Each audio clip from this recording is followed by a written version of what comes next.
Hello आई, कामात आहेस का? कामात असशील तरी बोल माझ्याशी. अगं इथे नुसती गडबडच चालू आहे, नाही तर काय. आणि काल तर काय झालं, काल त्या आत्याबाई आलेल्या. अगं हा, त्यांची ती मोठी आत्या लग्नात होती बघ. हा त्याच त्या. हा, आणि मी पण नेमकी काल ऑफिसवरून लवकर आलेली, तर त्यांच्या हाताला सापडली मी. हा, मग तर काय मलाच घेऊन बसलेलं तिथे.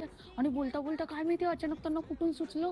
बोलतात कशा, काय मग आता नातवाचा काय विचार केलाय? असं असं सगळ्यांसमोर कोण बोलतो? माझं तर असलं डोकं फिरलेलं ना आई, मी सांगते. हां, मी तर त्यांना चांगलंच उत्तर दिलं असतं, पण मी म्हटलं असं बरोबर नाही वाटत ना, तर मी आपल्या हसण्यावर घालवलं. अगं पण आत्याबाईंचं सोड, त्या अशा बोलल्या ना, त्याच्यावर आमच्या सासूबाई पण लगेच एवढ्या एक्साइटेड झाल्या काय सांगू.